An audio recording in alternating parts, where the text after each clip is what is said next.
നമസ്കാരം. Raf talk ഫുട്ബോളിലേക്ക് അവർക്കും സ്വാഗതം. എന്തു പറഞ്ഞ് വിശേഷിപ്പിക്കണമെന്നറിയില്ല. ഇത് തൻ്റെ ബോയ്ഹുഡ് ക്ലബിനോടുള്ള സ്നേഹവും ആ ക്ലബിനോടുള്ള കമ്മിറ്റ്മെൻറ്റും എല്ലാം കൂടി ചേർന്നൊരു പ്രകടനമാണ്. കിങ് അവർക്ക് പെലെയാണ്, പക്ഷെ പ്രിൻസ് അവർക്ക് നെയ്മറാണ്. ആ പ്രിൻസ് അവരെ രക്ഷിക്കാൻ വേണ്ടി എല്ലാ പ്രതിസന്ധികളെയും വകഞ്ഞു മാറ്റി കളിക്കളത്തിലേക്ക് ഇറങ്ങുന്ന കാഴ്ചയാണ് നമ്മൾ ഇന്ന് സാന്റോസ് വേഴ്സസ് സ്പോർട്ട് മത്സരത്തിൽ കണ്ടത്. സാന്റോസിൻ്റെ ഹൃദയത്തിലാണ് നെയ്മറുടെ സ്ഥാനം.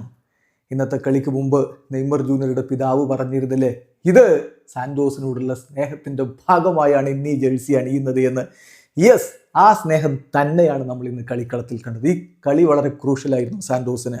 സീരിയയിൽ നിലനിൽക്കണമെങ്കിൽ ഈ കളി തോറ്റാൽ റെലഗേഷൻ ഉറപ്പാകും. അതൊഴിവാക്കാനാണ് നെയ്മർ ജൂനിയർ ഡോക്ടർമാർ പരിക്കുണ്ട്, നിങ്ങൾ കളിക്കുന്നത് സേഫ് അല്ല എന്ന് ഉപദേശം കൊടുത്തിട്ടും അതൊന്നും കേൾക്കാതെ നെയ്മർ ജൂനിയർ കളിക്കളത്തിലേക്ക് ഇറങ്ങിയത് വെറുതെ അങ്ങ് ഇറങ്ങുകയായിരുന്നില്ല.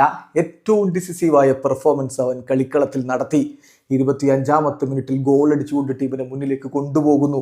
കഴിഞ്ഞില്ല, പിന്നെയും അവൻ കളിക്കളത്തിൽ നിന്നു. ചെറിയ ചില ബുദ്ധിമുട്ടുകളൊക്കെ ഫീൽ ചെയ്തിരുന്നു, എന്നിട്ടും അവൻ കളിക്കളത്തിൽ നിന്നു.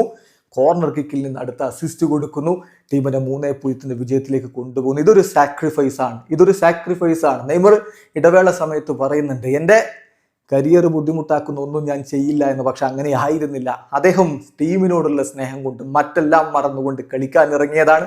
തന്നെ താനാക്കിയ ക്ലബിന് ഒരാവശ്യം വന്നപ്പോൾ മറ്റെന്തു പ്രശ്നവും മാറ്റി നിർത്തിക്കൊണ്ട് അതിനോടുള്ള സ്നേഹം പ്രകടിപ്പിച്ചുകൊണ്ട് നെയ്മർ ജൂനിയർ കളിക്കളത്തിലേക്ക് ഇറങ്ങിയ കാഴ്ചയാണ് നമ്മൾ കണ്ടത്. ഇത്തരത്തിലുള്ള ലവ് സ്റ്റോറീസ് അത് വളരെ അപൂർവമായേ കാണാറുള്ളൂ. സ്വന്തം കാര്യം പോലും നോക്കാതെ ടീമിനായിട്ട് ഇറങ്ങി തിരിച്ചവൻ. Yes, prince Neymar. വീഡിയോ അവസാനിക്കുന്ന ഫുട്ബോൾ ലോകത്തെ കൂടുതൽ വിശേഷങ്ങളുമായി റാഫ് ടോക്സ് എത്താം.